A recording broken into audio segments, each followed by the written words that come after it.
Perkenalkan, nama saya Beauty Gloria Masinambo dari Prodi Gizi Mitra Keluarga dengan NIM 202102016.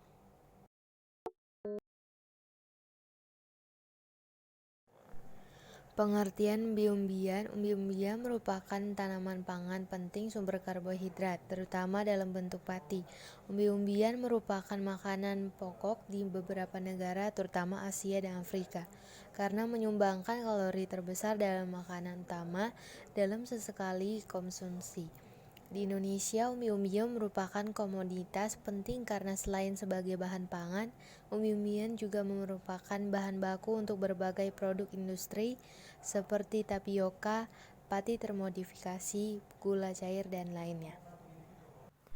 Alat dan bahan ada penggaris, timbangan, gelas ukur, kertas putih, dan alat tulis, ayakan dan wadah, dan juga meteran.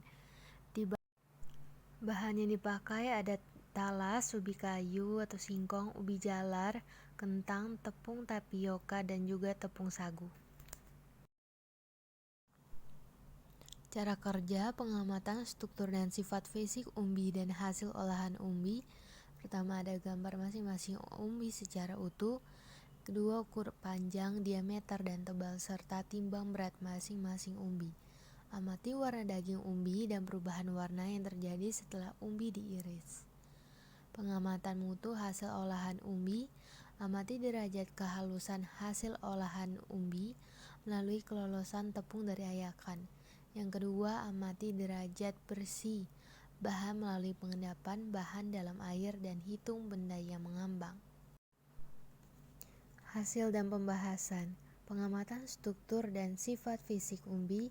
Pertama, ada ubi kayu atau singkong dengan panjang 27,4 dan lebar 4,4 dan diameternya yaitu 4. Beratnya sendiri yaitu 379, yang berarti dia mempunyai aroma bau asam dan juga baunya yang tajam.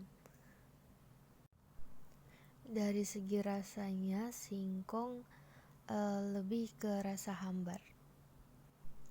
Ubi jalar merah dengan panjang 13,3 cm, lebarnya 5,6 cm dan diameternya 6 cm. Beratnya sendiri 209 gram dengan aroma harum seperti kentang dan baunya yang agak tajam. Dari segi rasanya dia agak manis.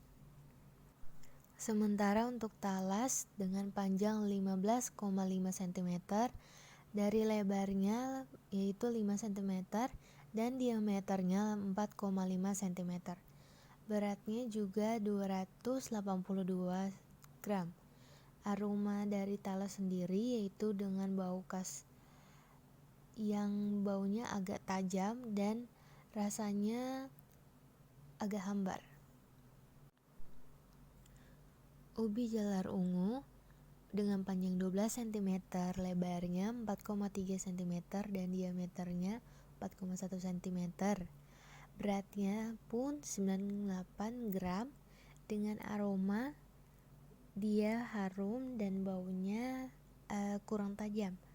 Kalau dari ubi jalar madu dia panjangnya 11,6 cm, lebarnya 2,9 cm dan diameternya 2,8 cm. Beratnya itu 73 gram dan rasanya pun manis. Baunya yang kurang tajam tapi memiliki bau khas umbi. Dan terakhir ada kentang dengan panjang 8,6 cm, lebarnya sendiri 6,1 cm dan diameternya 5 cm. Beratnya diukur 176 gram dengan aroma dengan bau khas kentang dan rasanya yang agak hambar. Perubahan warna pada umbi-umbian. Pada kentang ia akan menjadi kecoklatan di bagian pinggir-pinggirannya. Untuk talas Munculnya corak-corak atau bintik-bintik berwarna krem pada ubi jalar ungu menjadi ungu gelap di bagian pinggiran-pinggirannya. Pada singkong atau ubi kayu munculnya warna kekuningan pada singkong, pada daging singkongnya, dan pada ubi jalar madu munculnya warna-warna ungu di bagian pinggirannya, dan terakhir ubi jalar merah itu munculnya bintik-bintik orange pada daging ubi jalar merah. Mengapa terjadi perubahan warna pada daging umbi? Jadi setelah dikupas, umbi mudah sekali mengalami pencoklatan. Hal ini disebabkan proses oksidasi oleh udara sehingga terbentuk reaksi pencoklatan akibat pengaruh enzim yang terdapat dalam bahan pangan tersebut atau yang dinamakan browning enzymatic. Pencoklatan karena enzim merupakan reaksi antara oksigen dan senyawa fenol yang dikatalisis oleh polifenol oksidase. Untuk menghindari pencoklatan, kita bisa meminimalkan kontak antara udara dan bahan yang sudah dikupas. Dengan caranya yaitu rendam bahan di dalam air atau menonaktifkan enzim melalui proses blansir atau perlakuan uap air panas. Pengamatan mutu hasil olahan umbi. Yang pertama, dari percobaan pertama ini kita menggunakan tepung tapioka yang berasal dari pati singkong. Dari sini kita dapat menentukan bagaimana mutunya, seperti apa jika tepung tersebut diayak, dan apakah ada batu atau gumpalan pada tepung yang diayak.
Dari hasil percobaan pertama menggunakan tepung tapioka selama 28 detik dan percobaan kedua menggunakan tepung sagu selama 18 detik.